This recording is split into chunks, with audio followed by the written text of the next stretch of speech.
श्री परमात्मने नमः।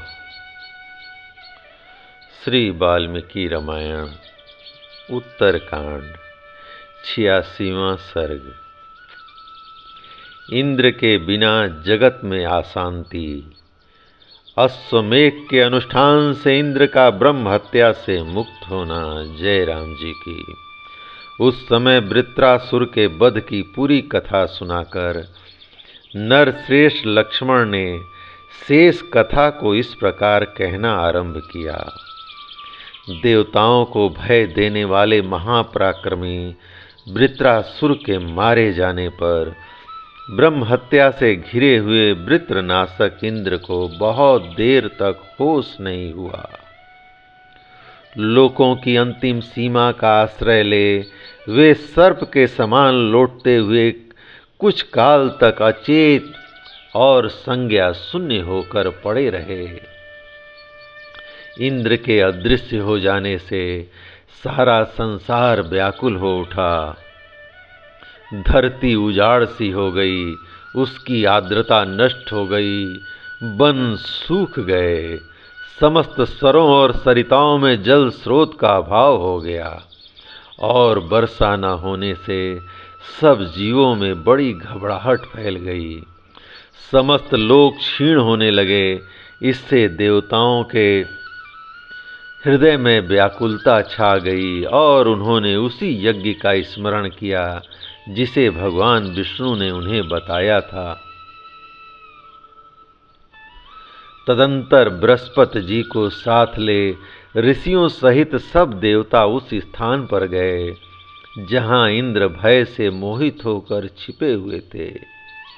वे इंद्र को ब्रह्म हत्या से आवेष्टित देख उन्हीं देवेश्वर को आगे करके अश्वमेघ यज्ञ करने लगे। नरेश्वर, फिर तो महामनस्वी महेंद्र का वह महान अश्वमेघ यज्ञ आरंभ हो गया।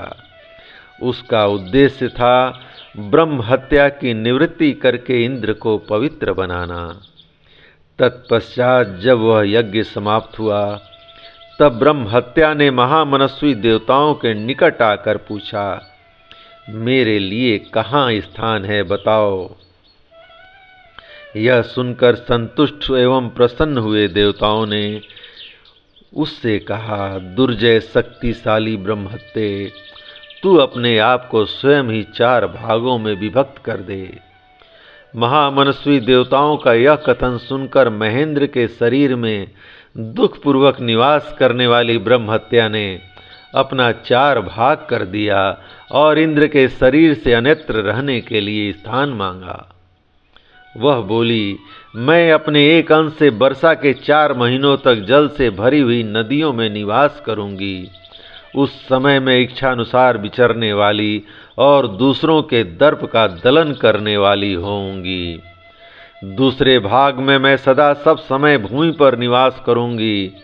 इसमें संदेह नहीं है, यह मैं आप लोगों से सच्ची बात कहती हूँ।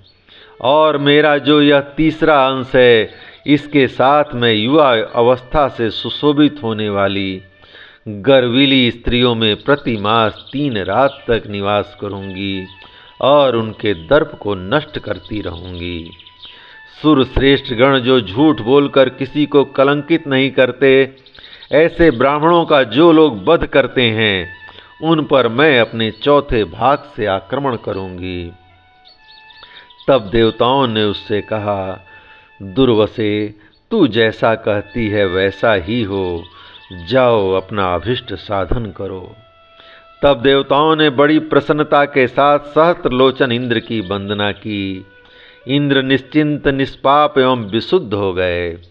इंद्र के अपने पद पर प्रतिष्ठित होते ही संपूर्ण जगत में शांति छा गई। उस समय इंद्र ने उस अद्भुत शक्तिशाली यज्ञ की भूरी भूरी प्रशंसा की। रघुनंदन, अश्वमेघ यज्ञ का ऐसा ही प्रभाव है। अतः महाभाग पृथ्वीनाथ, आप अश्वमेघ यज्ञ के द्वारा यजन कीजिए। लक्ष्मण के उस उत्तम और अत्यंत मनोहर वचन को सुनकर महात्मा राजा श्री रामचंद्र जी, जो इंद्र के समान पराक्रमी और बलशाली थे, मन ही मन प्रसन्न एवं संतुष्ट हुए। जय राम जी की। इस प्रकार श्री वाल्मीकि निर्मित आर्ष रामायण आदि काव्य के उत्तर कांड का 86वां सर्ग प्रभु श्री राम की कृपा से पूर्ण हुआ। जय राम जी की।